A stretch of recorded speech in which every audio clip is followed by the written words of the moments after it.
Hi, my name is Nick Martell. I am the author of The Kingdom of Liars. It's my debut book. It just recently came out from Glance on May 7th. It comes out June 23rd from Saga Press.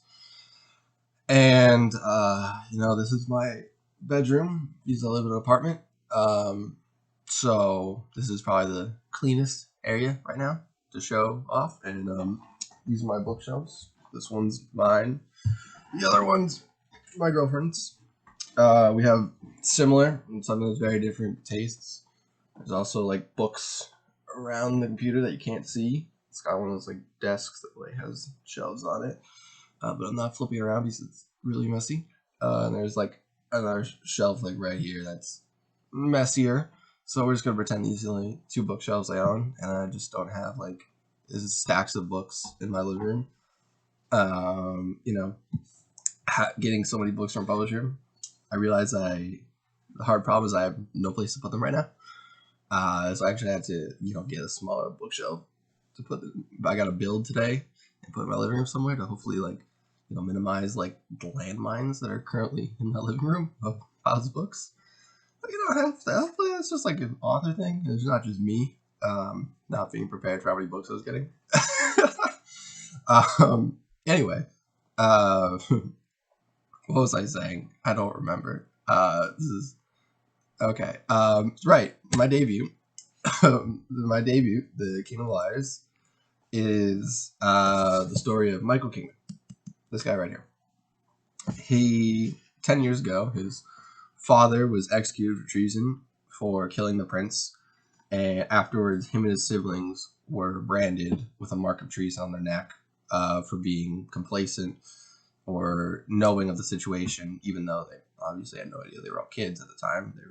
The oldest was like 11. So at the time, ever since then, they've been kind of living this life of like hard scrabble life where they have no money. They really don't have any power or sway in the city, but the only thing that's really binding them is this kind of legacy. In this world I've created, the Kingman family are like the end all be all. They're the legendary family that has ever been.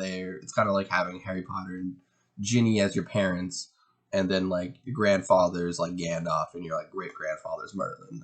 This is this family that has been like the chosen one, the chosen one, the chosen one. They've been legendary. They've shaped the world.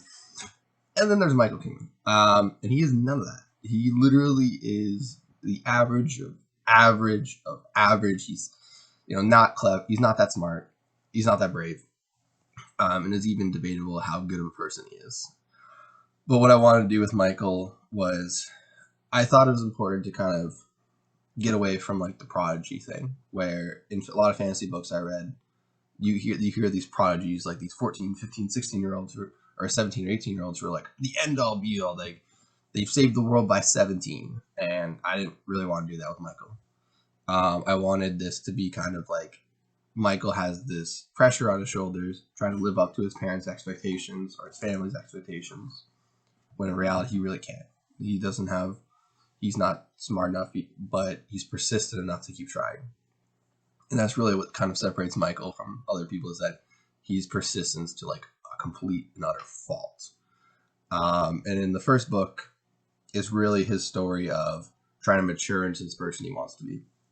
So he's incredibly immature, like incredibly. I mean, like throw the book across the room. Like, why do you keep doing stupid decisions, immature? But something that I wanted to try to do in my writing was kind of talk about like, there's sometimes I feel like once you hit 18, you're expected to be an adult, and that's really not the case. At least in what I've seen in my friends, how my friends have acted and people around us acted, that when we hit 18, we thought we had all this maturity and this like self-importance, and we knew what we were doing with our lives. When in reality, we just hit like a new level. Like, oh, correct, we got level 1 maturity, and it's going to be a bit for you till you get level 2. So what I was really trying to do is I wanted to tell the story like Michael has some maturity, but he really hasn't gotten to the point where he finds his place in the world. He's not comfortable in his own skin. He thinks everyone's expectations of him are high, when in reality it's just it's all on him internally. Um, so that's really Michael, kind of in a blank nutshell without spoiling too much. Is he's very very very immature, but the Kingdom of Liars is about him coming into his own. And look, I think it's gonna be hard to read. It's hard to read at times, to be honest. Like Michael is immature to a complete and utter fault. Like, but I think that's kind of realistic to that. Sometimes that teenagers are that they do have that. I know better than everyone else, so I'm gonna do this my way. When in reality, you're kind of like, if you just listen to other people, you'd be fine. And he has a lot of trust issues and things going on in his life. And I think he makes for an interesting protagonist. I can't call him good because it's Michael Kingman, and I can't call him good. But that'll make sense, I guess, if anyone reads this, reads my book. But Michael really is this person who's maturing into an adult, and I think I didn't want to shy away from how people mature and show the bad aspects along with the good and how we get better as a human, get better as people. Because I don't want there to be like, I don't want to think like if you made a mistake when you're young, like immaturity mistake, not like a terrible mistake. Don't get me wrong. That how we can't become better people as a result, learn from our mistakes. The other big thing about the book is like memory costs magic to use, and I'm not gonna get into that much. It's kind of the premise of my book. What happens in the society it costs memory to use. Yeah, and I'm just really lucky. Like we had this wonderful Goldsboro edition that just is gorgeous, and I got to sign and quote all of them in the book. So this is beautiful, and hopefully maybe we'll be able to do it again for the second. Yeah, I think that's long-winded rant about me talking about my book, and being an awkward human being. So I'll read the prologue of my book now and pretend I have a, you know, authorial voice when in reality I really don't. So, this is the prologue called "The Trial of Michael Kingman." At my trial for treason for killing the king, I played with my father's ring, twisting it around my middle finger. It was one of the few things they hadn't taken away from me when I was arrested. Or maybe because they knew it was my father's last gift to me. Or maybe because no one cared about an old ring. Despite wearing it for the past 10 years, first on a chain around my neck, and then on my middle finger when I was finally big enough, I never understood why my father gave it to me before his execution for murdering the 9-year-old prince. My father gave my sister our mother's red scarf, the one she wore every day before the incident that claimed her memories. My brother received my father's favorite book, something he refuses to read, even to this day. But I was given a ring, an extremely unremarkable, once black and steel, rusted ring. When I was young, I thought my father bequeathed it to me so I could sell it to support our family.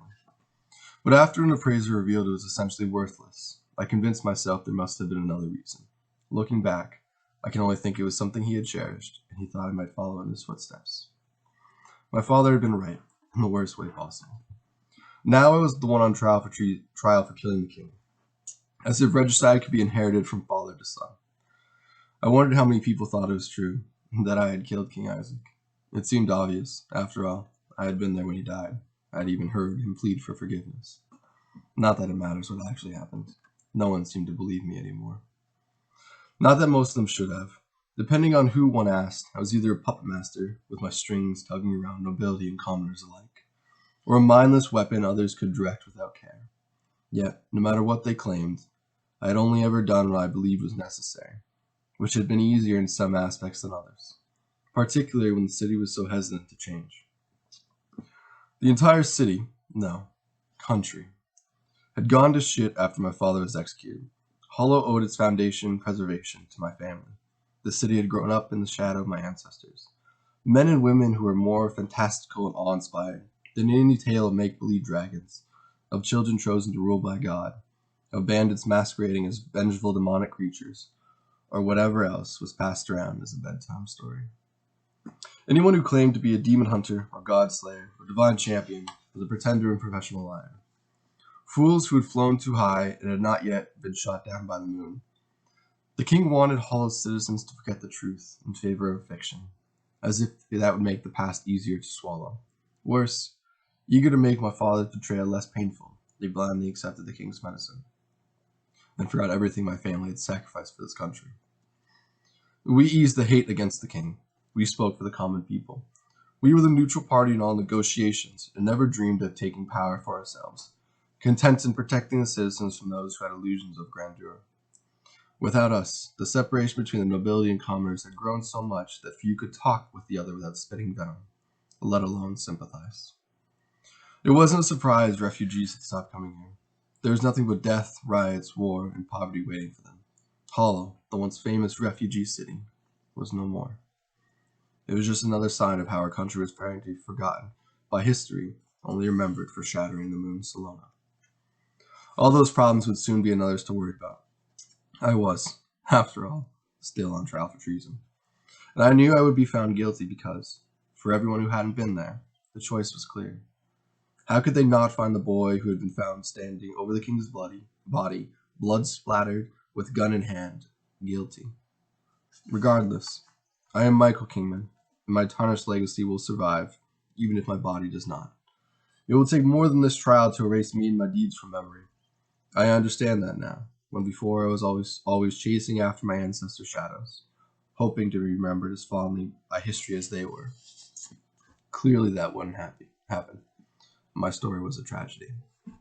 Still, here I was, sitting alone underneath the skylight in the middle of the court, with a large half-circle bench in front of me, waiting. Normally, the bench would be filled with 3 lucky individuals who would hear the charges and make their decision, but they were still in discussion, except for the scales judge, who sat unmoving. I hoped they would hurry up and share their verdict. I was anticipating a bad death. In all the time I spent waiting, I never turned my head toward the crowd. I could deal with strangers who believed in my treason, but I didn't want to see the people I cared about look at me like I was a monster. I was doing this to protect them, even if they didn't know it. That desire kept me focused on the bench and the gold statue of bound scales behind it. The morning sunlight peppered through the blanket of snow covering the skylight, warming my aching bones and tight muscles. It was such a simple thing, basking in the sun's glow, that I had taken for granted before I was kept in an endless darkness. My reverie didn't last long. The door behind the bench opened and out strode the 3 people who would decide my fate. First came Gaius Hewitt, whisperer for the Church of the Eternal Flame, dressed in his church's garb, heavy black robes with a vibrant red lining and flames sewn across the bottom. Then came Ephira Mason, captain of the Ravens, serving in place of King Isaac. She wore dented steel plate mail and carried a curved sword. There were 7 peacock feathers woven into her black hair, denoting her high rank. Lastly came Charles Domet, the man who had led me down the path toward my death. The business magnate wore no smile today, instead picking out his jacket, buttons undone up in the wrong holes, black hair disheveled, and wolf's head cane at his side. He was a cowardly contrast to the man I had first met 2 or 3 weeks ago. It was hard to tell how long I had been in the dungeons. Once they had taken their seats to the right of the judge, he began. Michael Kingman, son of David Kingman, before the jury gives their decision, I'll ask you one more time. How do you plead? The chains rattled as I rose to my feet. I looked each of them in the eyes, but I had not spoken since I surrendered myself. And as much as they tried, nothing would get me to utter a single word. This time wasn't any different. Do you plead to be a forgotten? I gave no reply. I wasn't a forgotten. I hadn't overused the noble's magic of fabrication until it took all my memories. My suffering experiences were still mine. They made me who I was, my father's son, inheritor of his legacy. And I remembered everything, now more than ever. The judge met my unwavering gaze. Members of the jury, how do you find Michael Kingman? Charles Domet rose slowly and read from a piece of paper, his hand shaking. On the charge of treason of the highest degree, we find Michael Kingman. Domet met my eyes for a last desperate moment, seeking forgiveness. Guilty. Shouts rose around me. I heard every voice except my brother, Leon. No doubt he was paralyzed in his seat, that the nightmare of my father's fate in mind as he consoled my sister Gwen. We, the sole surviving members of the Kingman family, knew what came better next than any. A charge of high treason only had one fate. Or so I thought. Moonstruck heroes always seem to ruin everyone's plans. As the judge pounded his armored hand against the bench, screaming at the crowds to be silent, a man jumped over the barrier that separated me from everyone. He had a flintlock pistol in hand and reeked of alcohol, likely for bravery. The gun was aimed at my heart. I had no idea what I had done to him, but I knew I deserved his hate. I would have a clean death after all, a better death than any king killer deserved. I won't let there be another, the man screamed. You will not be remembered. It would have been a poetic death. Gunpowder made everyone equal, and the strongest fabricator could be killed at the pull of the trigger, as everyone in the city knew far too well. But, sadly, the poor fool didn't see that the captain of the Ravens was already in flight. She leaped from her spot on the jury, soaring through the air as lightning crackled around her. She came down right above him, blowing the gun out of his hand with a lightning bolt. As the dust settled and coughing filled the courtroom, a nearby advocator grabbed the gun before anyone else could. The assassin didn't even scream when his plan failed, only stared at me. He was on his knees soon after, crying about how much the city had suffered because of me and my father.